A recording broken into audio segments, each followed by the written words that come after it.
Should be doing it. So, Mr. Brad Borders. Hey, what's up, man? Hey, buddy. Thank you for coming on. It's good to be I'm here. excited. Yeah. You're one of the people I've wanted to have on for actually quite some time. And oddly Man, your enough, talent pool's low, brother. oh no! You got a great story, and the whole Purple Heart Homes is a great story. It is. But before we jump into all of that, I want to hear about some dog mushing.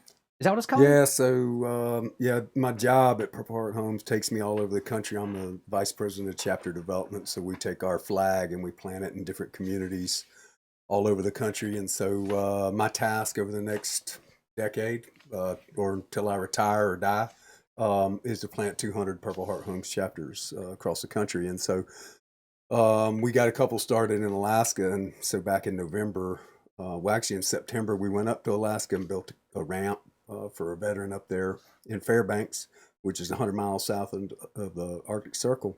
And then, so I needed to go back in November to kind of solidify the team up there, volunteers that are going to form our chapter. And so flew back up there, got off the plane. It was like in November before Thanksgiving, it was like 10 below. Have you ever been that cold or ever been anywhere that was that cold? Well, I was that cold one time when I was 19 years old, when I ran away from home and moved to Colorado, and it got to like 40 below, but I was 19, so I didn't care, so, but yeah, when you're 54 and 10 below is cold. But you know what? If you were 19 and you ran away from home, technically you're an adult.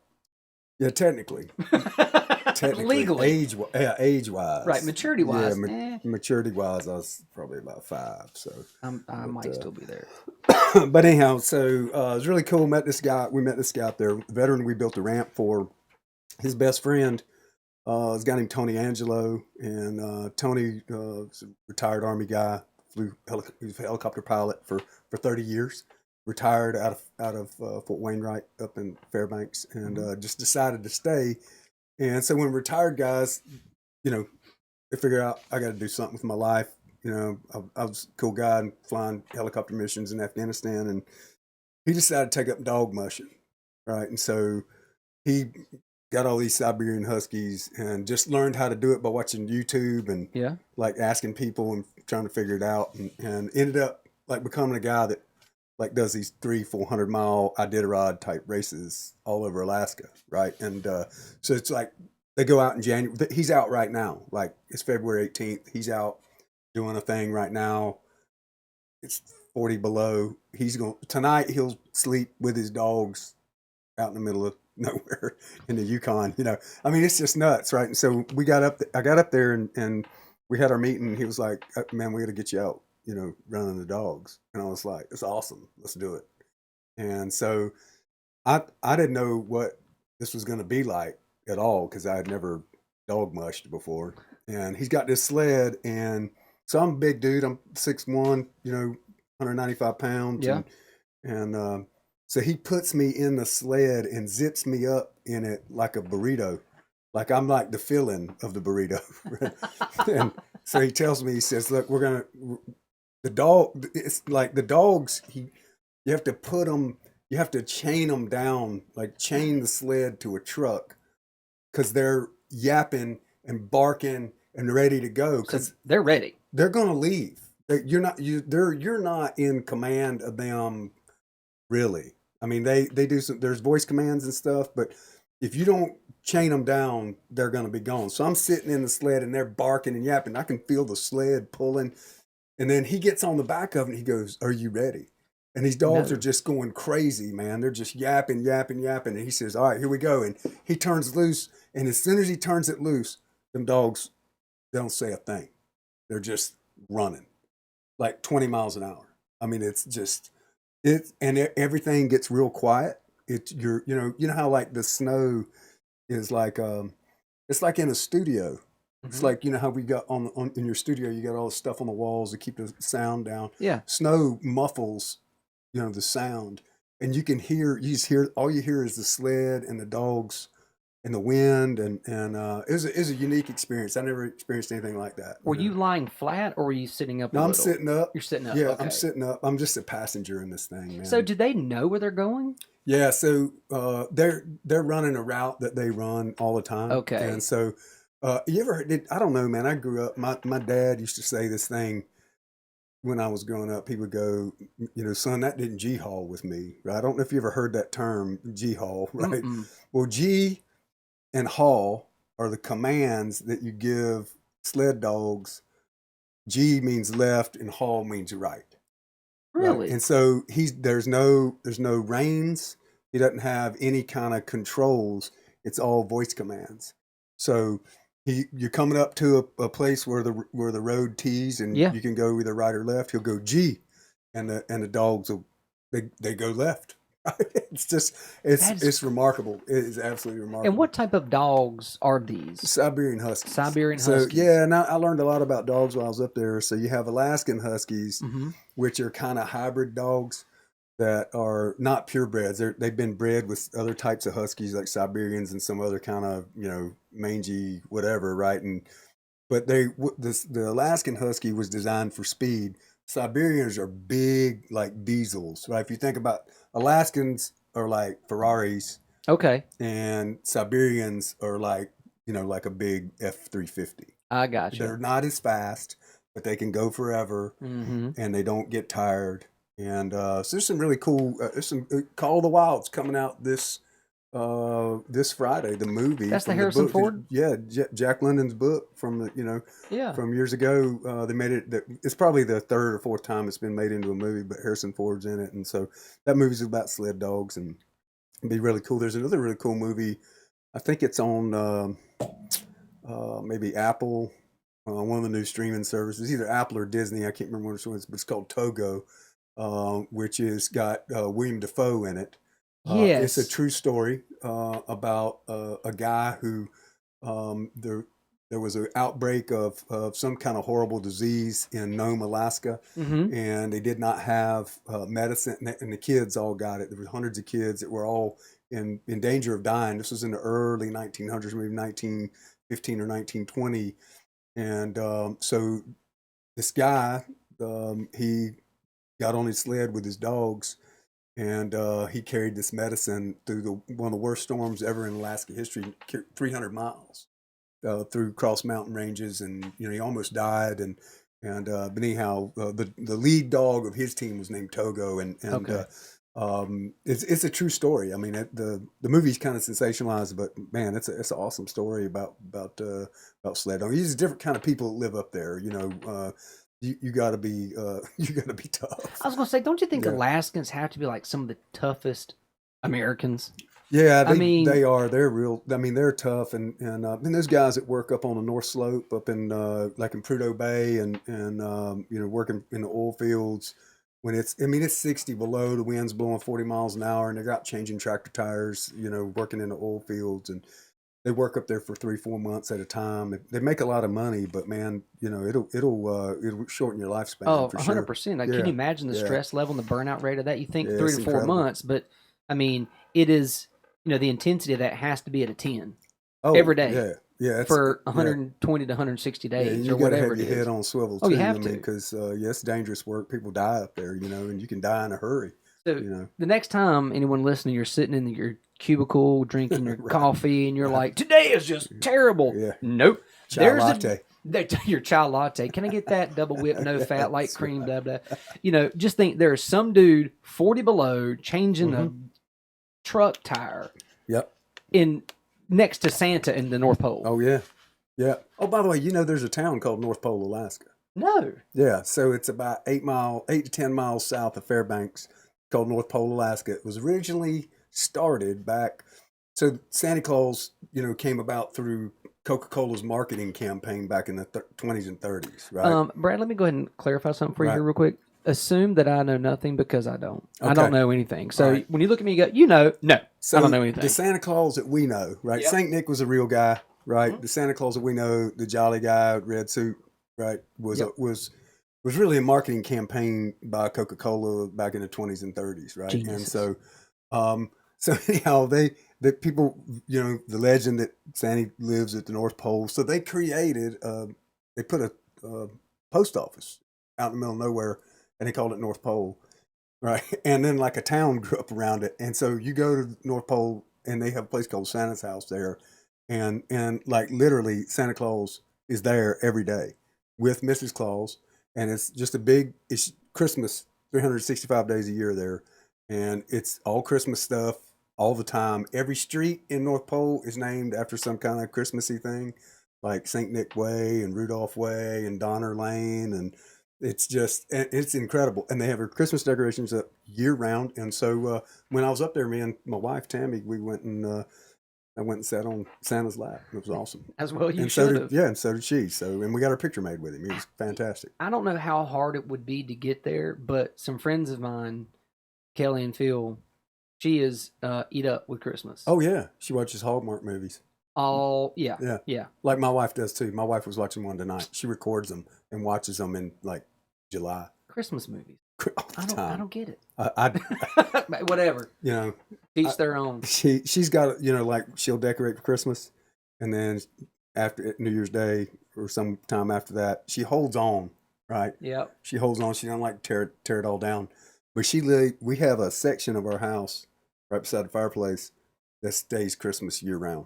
Right, just so that she can get like her Christmas decoration fix. Really? Right. Oh yeah, yeah, it's incredible. So when do you actually take those decorations down? Minus the The ones beside the fireplace? well, just the rest of the stuff. I think she took them down this year about January the 8th. Okay. And she puts them up. She put them up Not before Thanksgiving. a week before Thanksgiving. Oh, why? Yeah. Why is Thanksgiving the evil stepchild of the holidays? I don't know, but I love Thanksgiving. I love Thanksgiving It's my too. favorite holiday. It doesn't get no its pressure. due. No pressure. There's no you get to eat, you get to Yeah. watch football, Just be everybody's thankful. and be thankful and spend time with people. Yeah. But it just gets skipped over. Like Yeah. next thing you know, here's Halloween and boom, right to Christmas. I know. And Yeah. it's like, what about Thanksgiving? Thanksgiving's awesome. I don't understand. Yeah. But- yeah. And there's deer hunting too. There is deer hunting. Yeah. Yeah. If you like that kind of thing. I've still yet to do it. I have my license. What? Yes. We got to get you out. Well, I've We been. got to I've get been. you dog mushing and deer hunting I've been at the threatening. same time, which would be awesome. Can you do that? Well, I'm Maybe sure not somebody around has. here. I'm sure somebody has. So the one thing I wanted to ask about the dog mushing real quick was, Yeah. so when they're out here on this 300-mile trek or 200 Mhm. mile or whatever it is, are you carrying food? Like, how do you and the dog eat? So the way, Dogs eat. the way it works is there's you have a support team that a guy in a pickup truck is going to the next checkpoint, and he leaves off. You pre-package all the dog's food, and he goes to the checkpoint and leaves it there for you. There's a lot of really strict rules about when you're in one of these races. There's only so much that the support team can do. They can't help you in any way. They can't help you feed the dogs. They can just drop your bag off, and then you have to do all the work. Okay, so you're wrapped up in a Brad burrito, and you have these dogs who are pulling you, and all you can say is G And haul. and haul, Yeah. but the support team can't help you too much. Well, in the race, yeah, Well, right, I mean, yeah, you know, right, yeah. They These can't help dogs are you. hauling, Yeah, and they're you're going. wrapped up like a mummy in a burrito, Yeah, and they're it's going. like, well, we don't want to, we don't want to cheat. Yeah, well, I mean, in the race, like Tony, he doesn't have anybody wrapped up like a burrito Okay. in front of him, right? He's just that's where all his gear is All in right, now his that sled. makes- okay. So it's a fairly large sled. I mean, it's probably 5 feet long.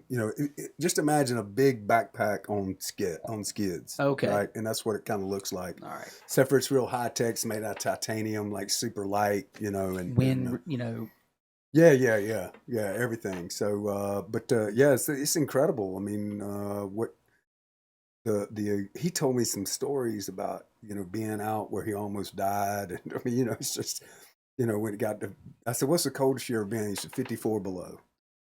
And he said, well, I said, what'd you do? He said, I built a fire. it's a good thing he could good build call, a fire. I had a guy, Michael Kilpatrick, and he is a bushcraftsman. Mm. And one of the many takeaways from that episode, which was really good, was the importance of carrying things that are flammable with you. Right. You can carry Sure. lint, Yep. from your dryer, but Yep. also like if you have a thermos, if you wrap the bottom of it in duct tape is very flammable. No So if kidding. you're stuck out there in the middle of the woods, as long as you have a striker or a lighter, I didn't realize duct tape is flammable. That's good. it's That's one of the good to most know. combustible, I think. Outstanding. Yeah. So see there, Yeah. you learned something I already. know, man. I'm glad I came. But he does a lot of things, stuff with the youth. and taking them out there and Yeah, trying to, sure. like, basic survival skills and learn how to be one in nature and Yep. identify things that can and cannot be eaten. Yeah, that's good times. So yeah, but so the thermos has duct tape on it now. Okay. Yeah, I'm gonna start duct taping Just in everything. case. Yeah. Can you start a fire if you had to without a lighter? Could I? Yeah. Yes. Really? With the Yes. whole stick Yeah. and string and whatnot? Well, I have like a fire starter, and with me, I carry a small rucksack with me all the Do time, and you so I keep a really? fire starter in that, and oddly enough, I keep Narcan in it. Really? I do. I got trained on how to use Narcan, right? So for those of you who don't know, there's an opioid epidemic going on. People are Yes. ODing on narcotics a lot, and opioids. And there's this miracle drug called Narcan. Mm-hmm. It's a nasal inhaler that you can save somebody's life in a heartbeat. So about a month ago, I was out in Vegas at a trade show, and there was a dude set up at a booth next to me, and he was teaching people how to use Narcan, right? And I didn't realize that 60% of all of the overdoses in the United States happen on construction jobs. And I was at a construction trade show, and he was teaching contractors and building supply folks about keeping you maybe on a big, job site. You might have a defibrillator in case Yep. somebody goes into cardiac. He said you should have a Narcan pack taped to the wall. So they got a little orange pack that looks like a emergency pack, and you just pull it out. And so anyhow, he was training people how to use Narcan, and so I started carrying around with me. And I was talking to him. He was a police officer from Boston. Really, really great guy. He's parked a car, that Oh kind of yeah, guy, I right? love And that. so I got to talk to him. I was like, "You ever done this? I mean, you ever, Narcan somebody?" I'm He sure was he like, has. "Yeah, like he's like 50 people." I bet. And Well, yeah, it's good that there's something like that he's out there selling and bringing the he's giving it awareness. away. He's giving it. It's I a was going to ask nonprofit. It's a how nonprofit. they can give you the Narcan without a prescription or anything That's like right. that. Yeah, and I think, and I don't know about North Carolina laws, Hmm. but a lot of states have laws. You can walk in CVS and ask for Narcan; they'll give it to you. Really? Yeah, Well, you know what? That's important because with the opioid epidemic, we're losing 60 to 70,000 people a year yeah. now. It takes about 10 minutes to learn how to use it properly. Hmm. There's just a couple of quick things you got to do. You got to make sure. Now, here's the beauty of it, though, right? Let's just say you come up on somebody they look like they're in, opioid overdose, something like that, and they're not, Uh-huh. right? Because I'm not a medical professional, Right. right? And it's so, but they look like it, and so I zap them with the Narcan. If it doesn't do, like, if you're a normal person, like Yes. you could shoot it up your nose right now, it wouldn't do anything to you, Right. right? So opioids are weird because there's like this thing in your brain that tells your lungs to breathe, Mm-hmm. and opioids block that signal. That's why people overdose, Mm-hmm. and so your lungs just stop working. Yes. Right. And so Narcan reestablishes that connection. So if the connection's already there, I'm probably super oversimplifying it. No, Right? it's simple as I'm good. sure In there's probably doctors listening right now going, "Oh my God, get no, that guy no, off." no, Right? it's good. No, because it's simple, and I didn't realize now it's in the nasal form because when I used it back in the hospital, Yep. we had to give it through IV. So Right. someone would come in, we don't know what they've overdosed on, Yep. but you give them Narcan, and they come Yep. around. If you don't, well, then you're like, oh crap, now what are we going to do? Now Yep. I got to go charcoal route. We have to do whatever route, NG tube, and all that fun stuff. Right. So, Exactly. or I think back then they would do Narcan in the field. I'm having to dig back here in the old file cabinet. It's a little Yeah. foggy. Yeah. But so it's good that that's there, Mhm. that this guy's doing that, and there's probably other. What's the name of the nonprofit? Man, you would have asked me that. I I got his would. card back at home. I can't remember, but But it's really sad that that's where we that it's are. got to exist. It's Yeah. sad that it has to exist, and Yeah. then you know you look at other cities, big cities, for example, like San Francisco, who's trying to, like, basically, unfortunately for these people who are addicted, give them places to go. And actually, I think they provide needles and they have needle boxes Yeah, now. it's a shame. And I just Yeah. don't know if that's really going to help deter. No, it doesn't Or it's sound like gonna, deterrence. it doesn't. Yeah. I think it's, well, look, if you're Sounds going like to promotion. if you're going to do it, Yeah. at least do it here and do it safely. But Right. I don't know if you've noticed, but they have a huge problem. You can't use a plastic straw. However, you can leave your used syringes, and they're picking up thousands a day. Oh, that's a Yeah, shame. because I want to say I read an article somewhere where I think either L.A., San Francisco, California, but basically they give out 5 million free needles a year. Holy cow! Yeah, it's a lot. Yeah, It's crazy. yeah, we got some problems. We do have some problems, but hopefully we can get some people some help. Um, One thing, do soldiers who come back from war and their tour is up or they're discharged, they've done their stint. Hmm. Do you see a lot of opioid abuse with them? Because I know there's obviously everybody's very aware of PTSD, Yeah, but is there a lot of opioid abuse that you've I seen? would say probably that soldiers aren't um, they're susceptible to anything that anybody else is. Hmm. Um, Soldiers, Marines, you live that life for a long time. You experience a lot of physical pain, jumping out of airplanes. People that get blown up, shot. Right, you're recovering from injuries. Um, that kind of thing can really cause you know you get in pain management and Hmm. and the VA unfortunately hadn't been real proactive and dismissed a lot of medication over the years. And Right. and while the VA's got a lot of awesome things going on, for a lot of years things were headed in a wrong direction. Right. And so yeah, I would say I don't know what the stats are on it, Hmm. but I would say that there's probably a lot of issues going on with that. People self medicating and trying to figure out trying to figure out life post combat, post service, and transition's tough, man. I mean, when you've been wearing the same, you don't in the army, you don't think about what you're gonna wear in the morning. Right? You get Right. up, put the same thing on every day. Your day is laid out before you. You got a vital mission. Hmm. You're entrusted with millions of dollars of equipment, and then you do your time, and they go, yeah, hey, thanks for showing up, and then people go like, well, now what, right? Yeah. And Well, there's what a is the there's an now what? identity crisis that goes on, and I served a lot of years in the special operations world as a chaplain, and I just saw all my buddies were like just trying to figure out, man, what am I going to do when I'm not a Green Beret anymore, and so um, it can be really difficult. Trying to figure all that out post. That's why we see such a huge suicide rate. Now it's weird, man, because you think back to World War II generation. We're almost out of these guys. I think there's only 4 World War II guys left in Alexander County.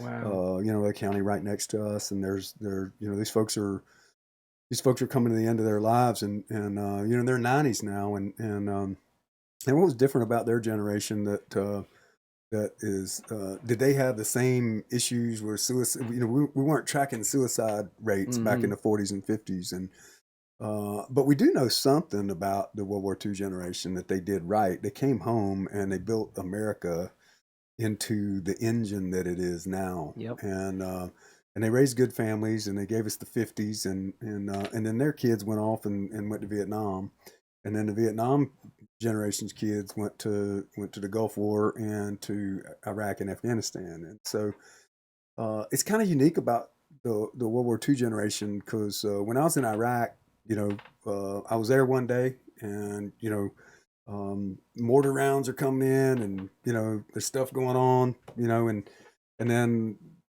2 days later, I'm back here in Statesville, in Walmart, right? And you're like, what is going on, Right. right? I mean, you're trying to process all that, and World War II guys, that didn't happen to them, right? And when I was overseas, I had a computer. I was completely in touch with the world all Hmm. of the time. And in the World War II generation, they didn't have mass communication. They didn't have cell phones. They didn't have iPhones. They didn't have Drudge Report or whatever, right? And they weren't getting news updates, and they Hmm. weren't inundated with Facebook posts and all that. All they really had was the guy to the right of them, the guy to the left of them, and so when the war was over, I think World War II is different. There was a very clear end point on Hmm. the war, Yeah, right? It for sure. ended. It ended. It was over, and it's time to go home because we won, Hmm. right? There was an end point. We haven't had that, and we didn't have that in Vietnam. We didn't have it in Iraq or Afghanistan because they're still going on, Correct. Right. and I think that weighs heavy on people. The other thing is too, you think about how those cats got home. Is I flew home a big giant C-17, and Mm-hmm. I was home in a few hours. They put those cats on a boat, On a boat. right?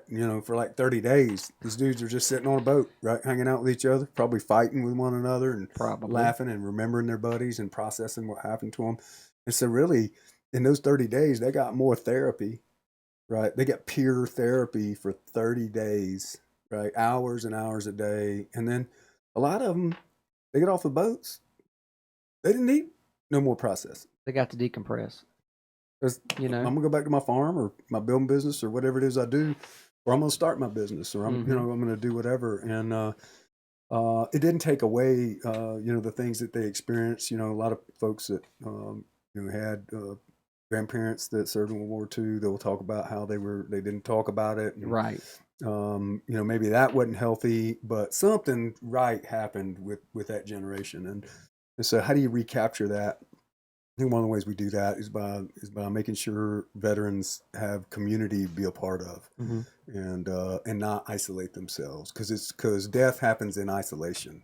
Right. That's when the suicide rate gets high, when people are thinking, I'm alone, I'm by myself, and I don't have any way out of this, and no one understands me. But when you get in a room with people that do understand you, because they've been where you've been, and they've you know had the same dirt on their boots that you had on yours, Mm-hmm. that can really mean a lot. Oh my gosh. Yeah, I can't imagine. yeah, I was thinking today, and not to jump politically, but Michael Bloomberg, for example, has spent like $420 million so far on his. oh, he's got a lot of money, man. Yeah, he's got like 50 or 70 billion, and he says he's willing to spend All of it. 1 to 2 billion of it. I would just, man, if he could just float me alone, man, I just need to pay my house off. I'll be good, man. But I was sitting here thinking today, so in 2024 or 2028, for the billionaires that listen to this podcast, listen up. Here's how you are going to shore the victory, regardless of what political party you're with. You take your 400 million that you've invested up to now, or the billion that you've said you will gladly spend, and you take it and you go and, I don't know, maybe adopt a city, and you adopt it, and by doing that, you go buy abandoned infrastructure, right, yeah, buildings, yeah, huge, because there's a lot around this country. oh yeah, And you know what you do? You fix it up, and you give the homeless or yeah, veterans who are homeless a place to live. And it's not just a place to live. Okay, now that's great. You got this box you're living in, but now what? yeah.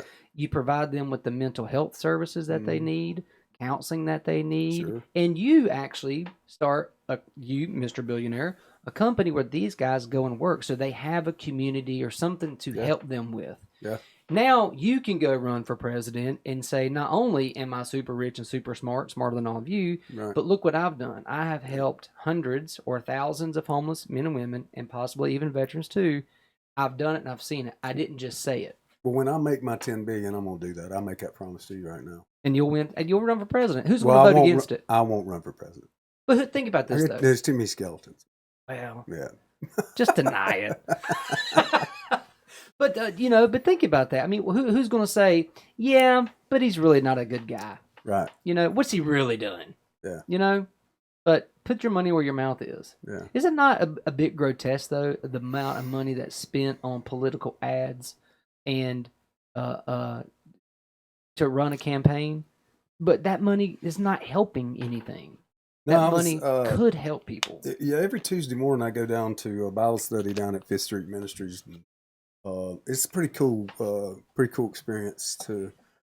I don't teach it. I just sit and listen to usually 20 or 25 folks that are benefiting from the services at Fifth Street's. For those of you who don't know, that's our homeless shelter here in Statesville, North Carolina, and a friend of mine, Will Long's the director of development down there, and he leads this little Bible study. And a couple weeks ago, he was teaching out of Philippians on anxiety and worry, and what do we do about worry? And I'm sitting there looking around the room, and I was like,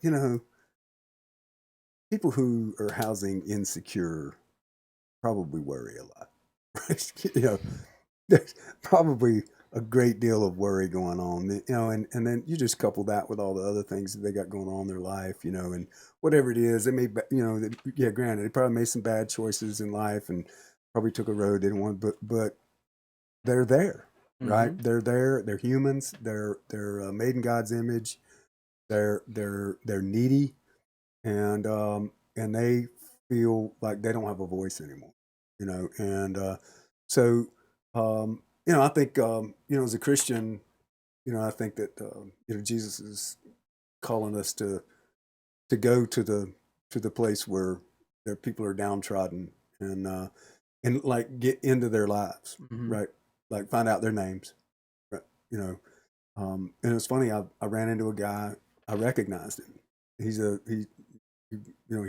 beneficiary of the services that this ministry offers. I recognized him. We got to talking, and turns out we graduated high school together.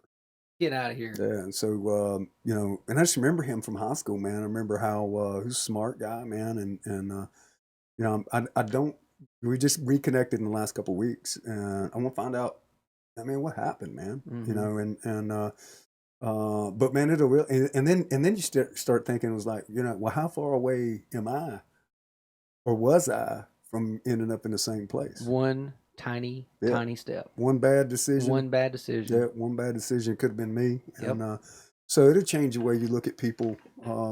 Whatever you feel about the government and government helping people. I'm not real.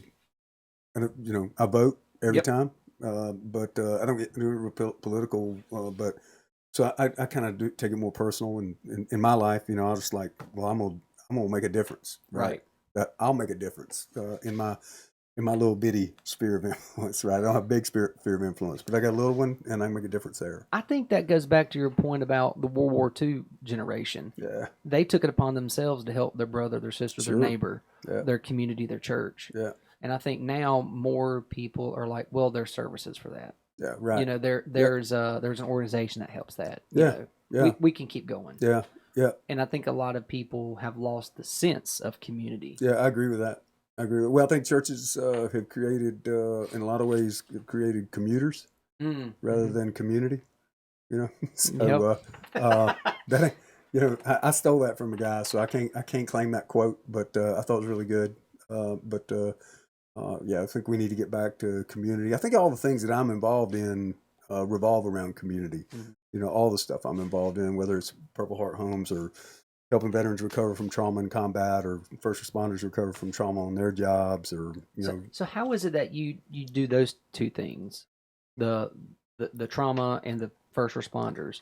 Yeah. So when I was on active duty, I saw the after effects of combat in my soldiers' lives, and it was heartbreaking, man, because seeing these guys lose their families, really, really high functioning, incredible leaders, very smart, Green Beret, Rambo guys, right? And I just got sick of watching them. I got sick of watching them kill themselves, watching them destroy their families, and I was looking for something, man. I couldn't find anything that was like something was systematic, something that we could plug people into. There was a lot of just, I felt like I was making a difference individually, but I just didn't have like this vehicle that could get this news. And so the news that I want to tell people is that God loves them, and that he's never stopped loving,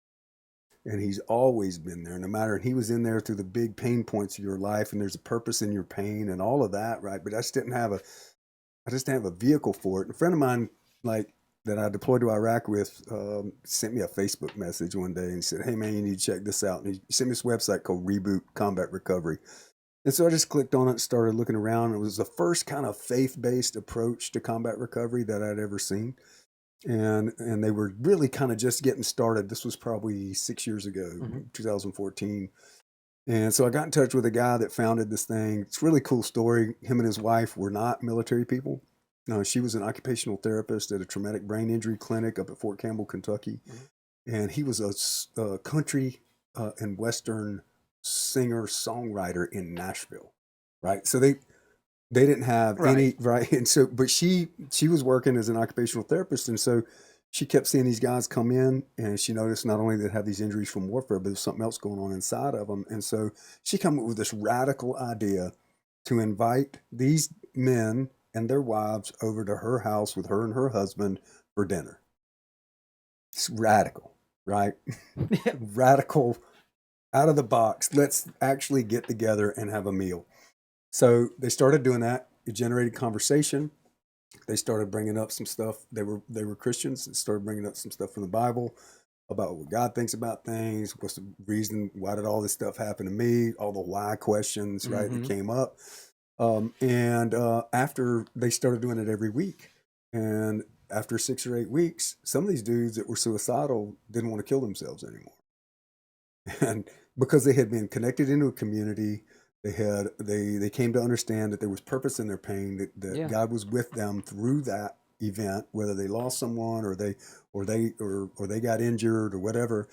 And so anyhow, out of all of that grew, they were like, I think we're onto something. And so they developed a curriculum. They got with some really smart people that had been involved in trauma recovery for the last 30 years. They wrote a curriculum and they started this course. And and so I grappled onto it. Mm-hmm. Unfortunately, I didn't grapple onto it while I was in. I didn't grapple onto it till after I got out. And so I came back here to Statesville. And I was like, man, I wonder if there's any combat veterans in Statesville. Right.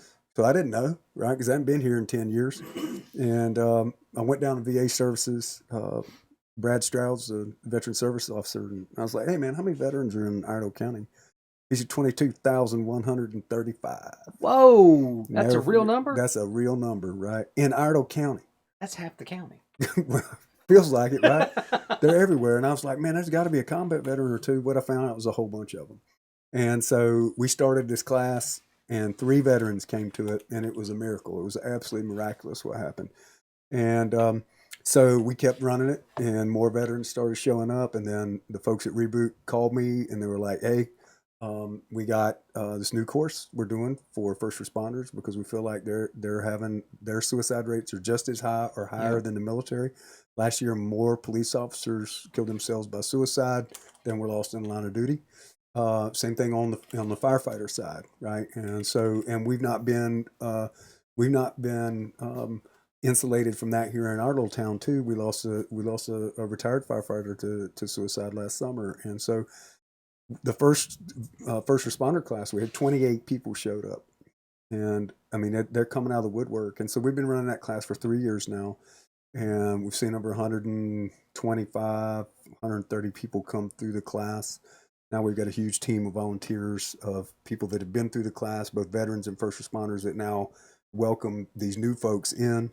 And so we're seeing some pretty cool stuff. So that class actually, oddly enough, starts tomorrow night, February 19th, at Western Avenue Baptist Church And what at time? 6 o'clock. At 6 o'clock. Yep, six So if o'clock. there's anybody listening and you want to go, Yeah, you come can on. the best thing to do is go to rebootrecovery.com, and it Rebootrecovery.com. doesn't cost anything. And we provide a meal and childcare as well if you got children. And we encourage either veterans and their spouses or first responders and their spouses. A lot of times, first responders are married to first responders, Yes, they are. and so we've had a lot of those couples come in, and so we're really really excited about it. And so just go to that website. It'll say find a course. You just pick the Statesville course, or if you're listening and you're not in the central western North Carolina part of the world, there's courses all over the country. In disparate locations everywhere. We're almost in every state now. So, And I'm sure you've talked with Andrew uh, Dewana. oh yeah, Dewana. yeah, yeah. He's been Andrew, on the show too. Yeah. yeah, And Andrew's a great guy, sorry, I man. butchered your last name, Yeah, Andrew. yeah, But and we talked about the first responder support services that yeah, he's helping out with. yeah. Andrew came through the class. He took Did the he class. really? Yeah, he sure did. Oh, that Yeah, is fantastic. yeah. I was mentioning to him when he was a guest here that there really should be something offered to nurses and doctors. We do. We And offer it to nurses and doctors too. Anybody that's had any type of trauma in medical, first responder, or emergency room folks. yes, Yeah, absolutely. we deal with a Yeah, lot of crap, yeah. and A you lot of just have crap. to compartmentalize and move forward. That's right. Yeah, I found something very interesting. A friend of mine who's an attorney, and I think I understood him correctly, that part of their continuing education is they have to go through a couple hours a year, Mm-hmm. maybe 4 to 6 hours a year of therapy Yeah. to decompress, to get it out Sure. there, Yeah. because it's a high stress, high Oh yeah. burnout job. And I just thought, wow, that the legal system has got this figured out, but the healthcare system Yeah. doesn't require their nurses, their doctors, their techs, their radiation on, the whole gamut. Like that should be part of your continuing education as well. That you go seek 4 hours or six or whatever it is. That's the tyranny of the next call, man. And 911 operators, man. Oh gosh, Man, are you because they're kidding me, man? helpless. Are you kidding me? Because they I don't mean, get any follow up if no. dead, live, whatever. They have to listen to that stuff coming over the airwaves, Horrific. man. Yeah, it's I mean, bad, they're the man. first people Yeah, to hear. that's right. Oh, Yeah. It's funny. We had a local police officer, female, who came through our class, and one thing she told us the very first night of the class was like, I was like, what's the worst part about? And she said, I went on a infant fatality call, and so this child was like a year and a half old, and she said, I'm having to do my job, and I'm looking at the mom and dad were drug users, right? And then, but she said, and where it really hurt me is because at home I had a child the same age, and she said, and then 30 minutes later, after I get on the call, I'm on another call. right. Right, and so there's no time. Mm-mm. There's no time, and so I think that's one reason why Reboot's been so effective is we have a thing. There's a thing called critical incident stress debriefing, or critical incident stress management, and which is it's a reactive thing, right? And so there's some pretty cool studies on if you go through a traumatic event, right, and then within a certain amount of time, if you keep the time short between the traumatic event and the time you process it, right? It reduces the long-term traumatic effects on you, right? Really? Yeah, and so what ends up happening? There's a bad wreck and there's a lot of bad things going on. The state has critical incident stress debrief teams that'll come in, and a lot of police departments have them, and I'm trained in it, right? And so you just go, and really it's just a time to get together with people that have been involved with a bad thing. And we had a bad wreck right out in front of Purple Heart Homes either last summer. There was 7 kids in a van. They were all thrown from the van. Wow. There was bodies everywhere, right? And little kids, and nobody died. All the first responders did their job, but there was 30 some first responders on the scene right there. And so we did a critical incident stress debriefing with them. And we had all these 30 folks in the room, and about 8 hours later, right? But that's not enough, right? It's not enough, but it is helpful. It's helpful, but it's not enough. So what Reboot does is it helps build resiliency. It's proactive rather than just reactive, right? And so because it's a 12-week course, and you're coming every week, and you're building relationships with people, and you're learning skills every week, and you got homework that we give you, right? A challenge every week, and it keeps things at the forefront. And really, without knowing it, it builds into it's the ability to bounce back. And right, Lord knows, I want my cops to be resilient. Absolutely. I want them, when they put their badge and their kit on, and they're out there driving in their car, and they get a call, I want them to be on their game, because citizens depend on it, and their lives depend on it. And same way with our paramedics and our firefighters. I want them to be on their game. And so that's really, man. Our city's just been this overwhelming support of this, right? I mean, our police chief has just been phenomenal, man. He's like promoting it within the department, and we've had like 10 or 15 Statesville Police Department guys, and girls come through the class. Well, that's good, and it's also phenomenal. good for them, not because it's easy, because police officers, men and women, are they're alphas. Okay, Yeah, so it's very difficult for an alpha to say, "I need some help," or "I need to go speak." That's something like to let that guard down. Yeah. Same thing with people who go out there and put their life on the line and want to help others before they help themselves. First responders and firefighters. Yeah. I mean, you can't kowtow if you're going to go out there and help people. If you're going to be sort of the first line of defense, so to speak. Yeah. So good for those alphas who go and like, hey, you know what? Because that will also open the door for others. They're going to lead by example. That, you know what? If he or she went to go do it, they're considered top dog. We're Hmm. going to go too, and it's okay. There's Absolutely. nothing wrong with it. Yeah.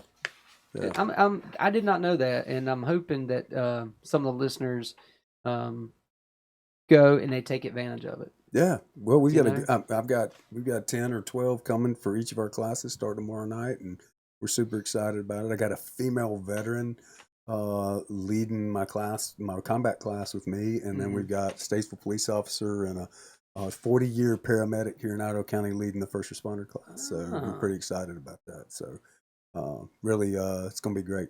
Be great. So, and then we'll have a graduation in 12 weeks, and we'll make a big deal out of the people that came class, and treat them like heroes, like they are, and they are. and then we'll take the summer off and we'll start again in the fall. And have another class come through. Yep. Okay. And Yep. Is there a class? Is there a capacity for as many as you guys can hold? No, I don't make a cutoff. I mean, Yeah. kind of ideal class anywhere between 10 and 15 because people are more likely to open up when the class isn't huge. Yeah. But man, I'm not going to turn anybody away ever. There's a girl that a paramedic that drives over. She's coming to take it for the third time. She drives from Lexington. Wow. Yeah, comes Well, all the way from Lexington. Well, then obviously it is impacting her, and she almost probably needs a reboot from time to time. Oh, absolutely, man. You know. Yeah. She's been, man. Her stories are unreal. The amount of things she's been through. It's just incredible. Not just on her job, but in her family. I mean, and that's the other thing too, because people's lives are messy, man. Oh, dude. Right? Yes. I mean, people's lives are messed up. And people do messed up things, and people get messed up things done to them. And Oh my I think God. what a lot of times people find out is that, like, if you think about your life as a tree, Yeah. and if the fruit on your tree is not good, then it's not the fruit's fault, right? It's the roots, right? So you got something going on in the soil, Yes. right? And you got bad soil, and you've had your roots down into bad soil, and that produces bad fruit. And so what we want to try to get people to do is try to understand, it's like, I got to change the soil that my roots are planted into. And that good soil, good fruit, bad soil, bad fruit. And so we just kind of use that illustration to help people recognize what's going on in their lives. And we got some pretty clear things, man. I got a checklist. It's like, hey, are you experiencing these things? Yep. Sleeplessness, depression, outbursts of anger, right? And you'll watch them. I'll watch them, man. I got like 20 symptoms on the list, and you watch them. They're just checking things. Yep. That's me. That's me. That's me. That's me. Right. And then when they get that tree metaphor, man, it's really cool because they start going, wait a minute, I need to start taking a look, at what's going on around me, and what am I sinking my life into outside of my job, so it's really making a difference. So we're really excited about it. There's some tainted soil on my tree, so Dude, my wife and I are trying kidding me, to man? raising our little twins are Yeah. trying to plant that tree in some good soil. Yeah, that's right. Trying to break the cycle That's of right. some stuff. That's right. Yeah, Because it's me too. easy to fall into, man. It's Yeah. easy. I like to describe my family. You ever seen the TV show called Shameless? I've seen it advertised. That's got William H. Macy in That's it. it. Yeah, Yeah. he's a Watch an wacko, isn't he? episode Yeah. and Yeah. go, boy, that's some soil. Yeah, there's some dysfunctional stuff going on in that show. Right. Yeah. Yeah, it's all too familiar. Yeah. But so tell me real quick, how did Purple Heart Homes get established? Yeah, so John Galena and Dale Beatty are the founders of Purple Heart Homes. They're both Statesville guys, grew up here, joined National Guard right out of high school. And then in the early days of Iraq, the North Carolina National Guard got called up, say, hey, boys, it's time to go do your job. And they were artillerymen. And they ended up on gun trucks over in Iraq. And November 15th of 2004, Dale and John were in a Humvee together and drove over a 500-pound anti-tank mine. It was kind of a miracle because they'd been driving thin skin stuff with like canvas doors. Okay. Right. Is that what thin skin means? Yeah, thin skin, like no armor. Okay. Right. And then the night before they went on this patrol, they got a brand new up armored Humvee. Oh, get out of here. And then the next day they drove over this mine, and the scene is horrific, right? So anyhow, Dale lost both his legs. He's and ended up going to Walter Reed for 15 months, and John was returned to duty. John was injured, his back injured, but he returned to duty. He stayed in Iraq and finished out his tour. and then Dale had to go to Walter Reed. I think they tried to salvage one of his legs, but then he did an elective surgery, and so they didn't that didn't work. And so he spent 15 months learning how to walk with prosthetics. Came back here to Statesville, had his wife and his kids. You know, they're all little. Lived in a house that was unsuitable for someone with his injuries, and so John had been in the building business before, going over to Iraq, and he really kind of spearheaded this drive to pull people together to build Dale a brand new house, something that would meet his needs with wide doors, and so he could, because most people with prosthetics, you see them out walking around with prosthetics, but they spend a lot of time in a wheelchair because they hurt and they're Oh painful. gosh, They're yeah. painful to walk in, and so during the building of the house, man, a lot of these veterans from these Vietnam guys, man, came out and framed up Dale's house, and a lot of good people came out and just gave their time to help this local kid. He was young, man, he's 24, 25 years old at the time, and so they were Dale was kind of watching that, and he and John and Dale was like, hey man, these guys have been helping me. Who's helping them? Who's helping these Vietnam guys? And that was really kind of where the idea of Purple Heart Homes came about, was kind of through the community in Statesville coming out to help a veteran. And there were really very few nonprofits there's a slew of them now, but there were very few nonprofits that were helping guys like Dale early on, and so they came up with this idea, start Purple Heart Homes. Purple Heart Homes just is significant because both Dale and John were awarded a Purple Heart for combat injuries.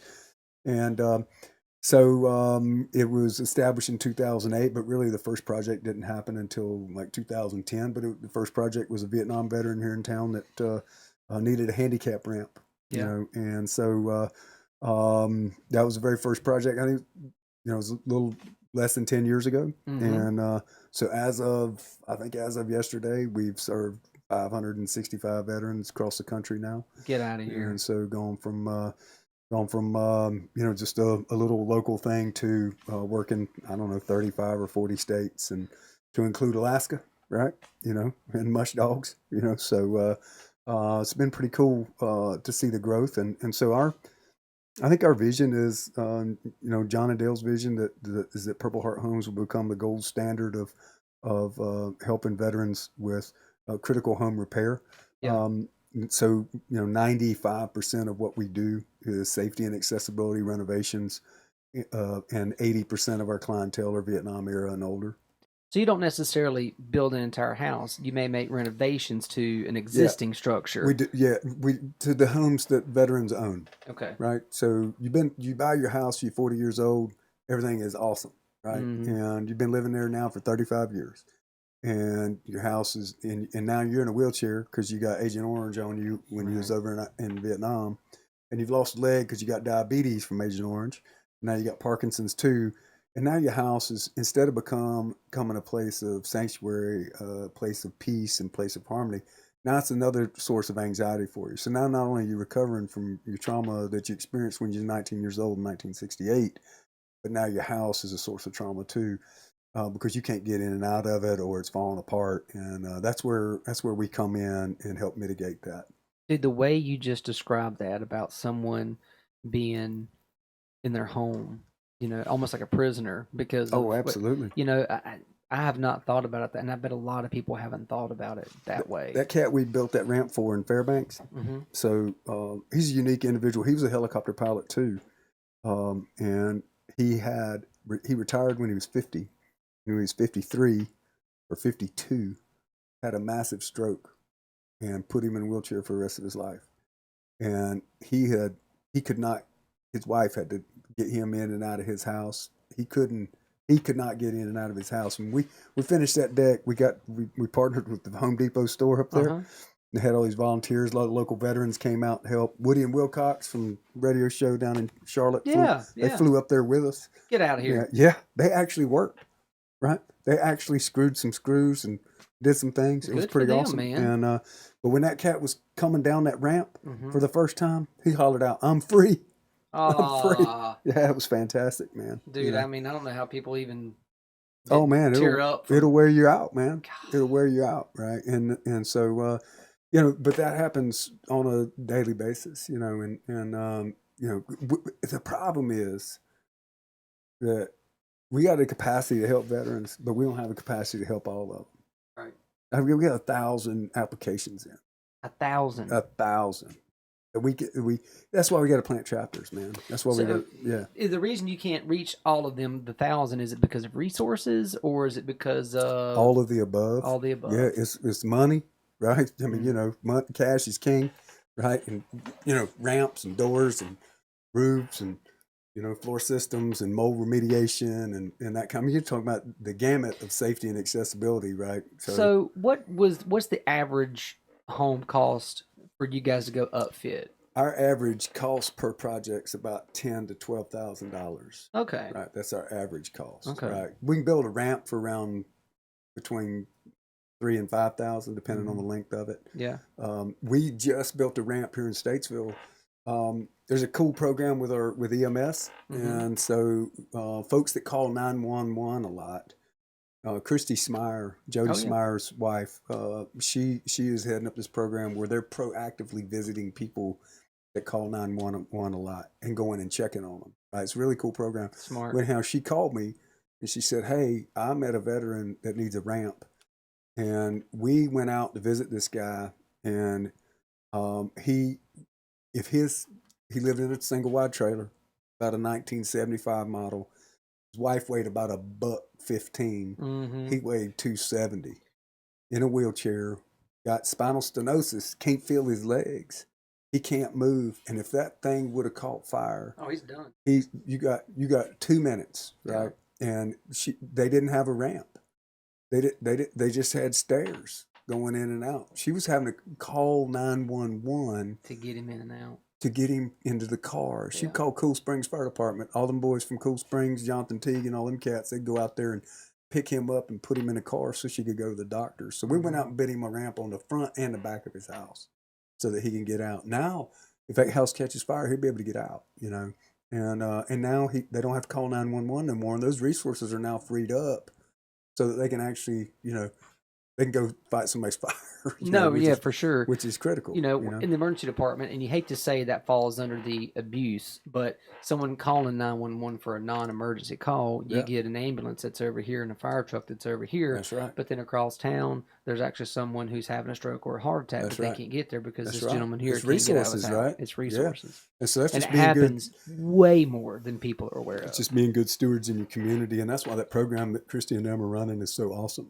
right? To be able to be proactive about stuff like that. So does like Lowe's or Home Depot or another like 84 Lumber or something like that, do they work with you guys, Oh give you yeah, guys yeah, yeah, yeah. We discounts got on? yeah, we got well, we have they're corporate partner. I mean, they're national partners with Okay. us, right? And they we get all kinds of funding, and so it's a really cool part. We couldn't do it without big companies like that coming alongside of us, and we just couldn't do it. I mean, it just we'd never be able to do it.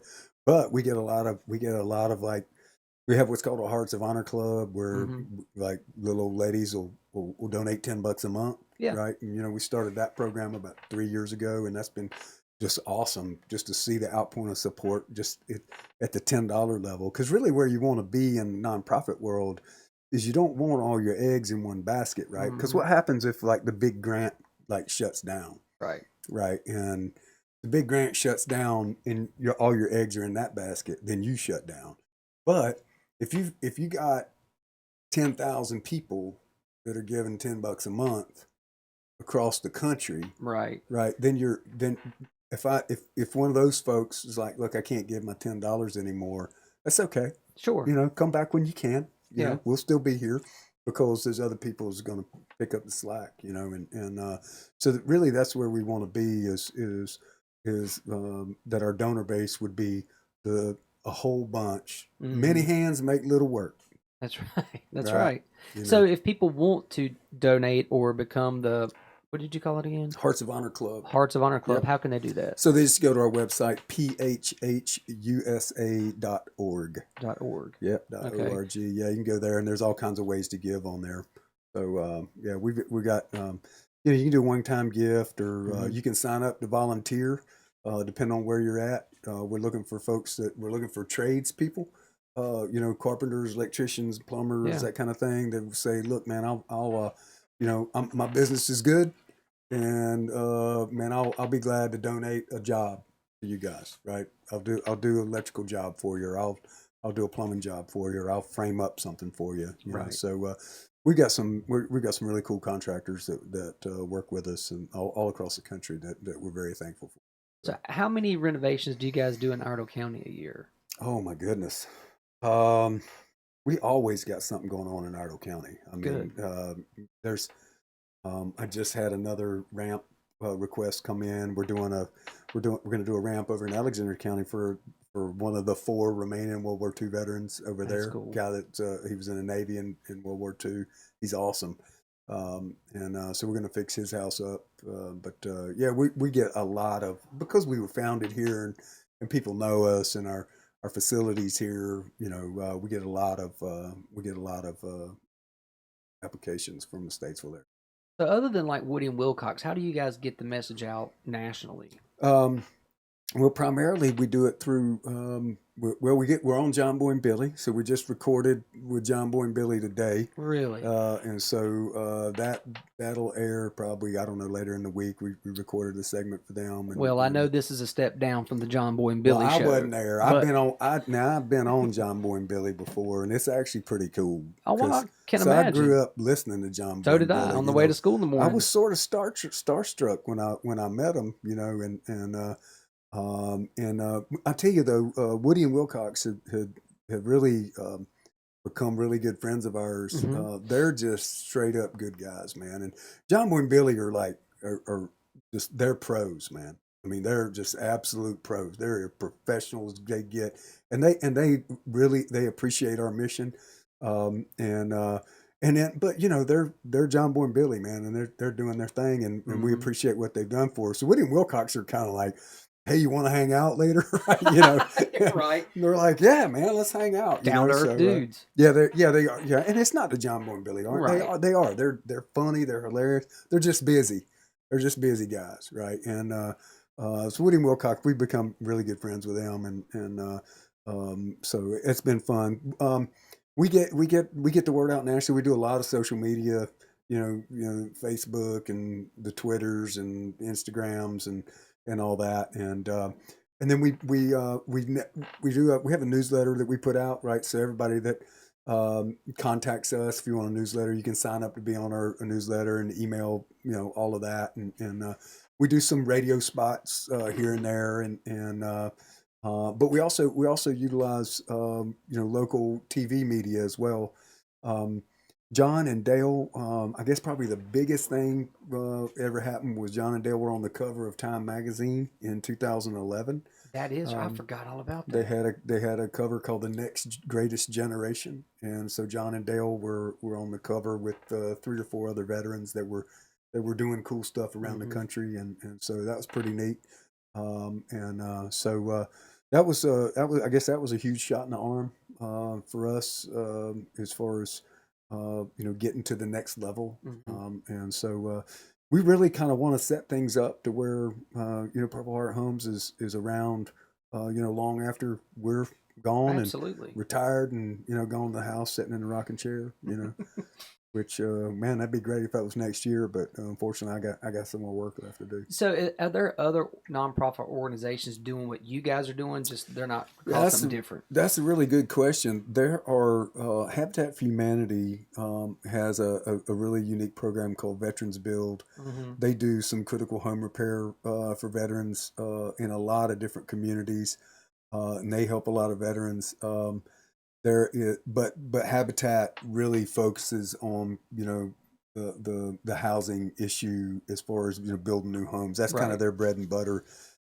There are some, most of the nonprofits that are out there are like, there's a couple that they do a lot of new home builds. Hmm. They build brand new houses for folks, and we have done that. We built about 4 or 5 houses, but that's not our that's not our niche, right? Our niche is critical home repair, safety and accessibility for veterans of all eras, and a lot of nonprofits don't accept applications from people that did not serve after 9/11. And so they some of them have very narrow Hmm. scopes. And for whatever reason or not, I mean, I don't know why that is, but we just felt like, from our point of view, is that folks that were older should not be forgotten. That Right. No, 100%. John has a cool way of saying it. He said, "Hey, when we're taught never to leave a man on the battlefield, why would we leave him at home?" But, Absolutely. yeah. So, but yeah, it's a pretty cool mission. And now you guys have a run coming up very soon, right? We do. Yeah. So Dale Beatty, our founder, passed away, unfortunately, 2 years ago, February 12th. We just had the second anniversary last week of losing Dale.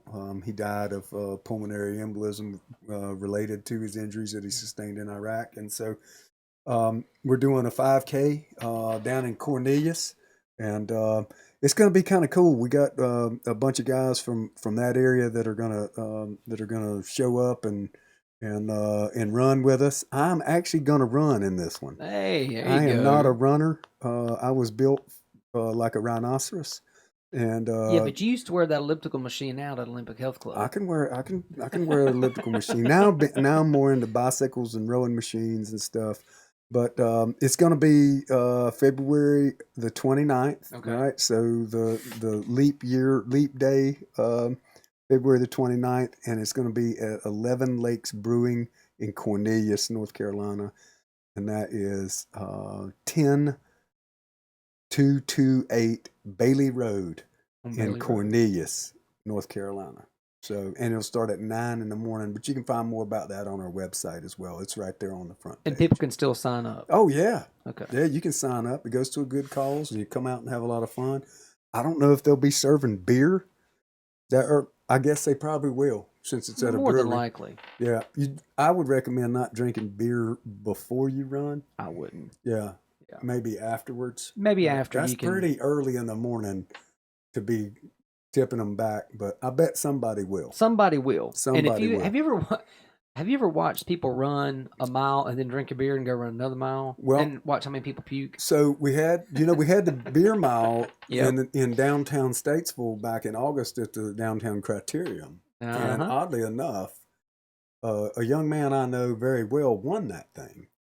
So he's deployed with the National Guard now, and Really? yeah, he was home on leave and decided to run that thing, and he did not throw up.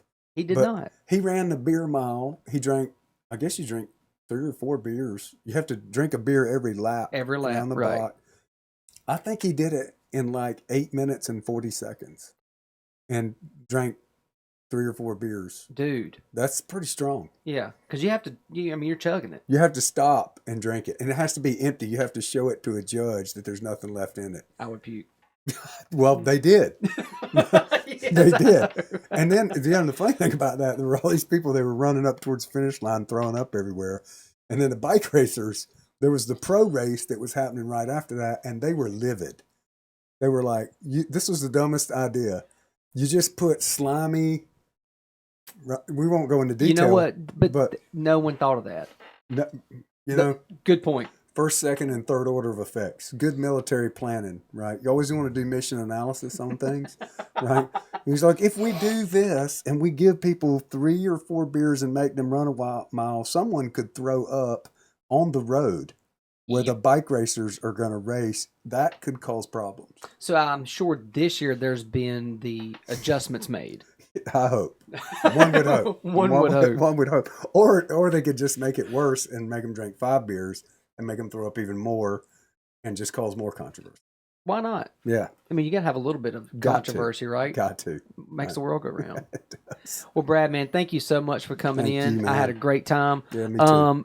I will get all that information of how people can find more out about Purple Heart Homes and donating and being part of the monthly program if they want to, and for the run next week. But thanks again, man, for coming in. I had a great time. Much. Yeah, appreciate it. Thank you, everybody, for listening. Thank you to States Vegas Clothing Company. Thank you to Hunka Junk Hauling. Thank you to Casey Tate at Farm Bureau Insurance and to Integrity Securities, Inc. We'll see you next time, everybody.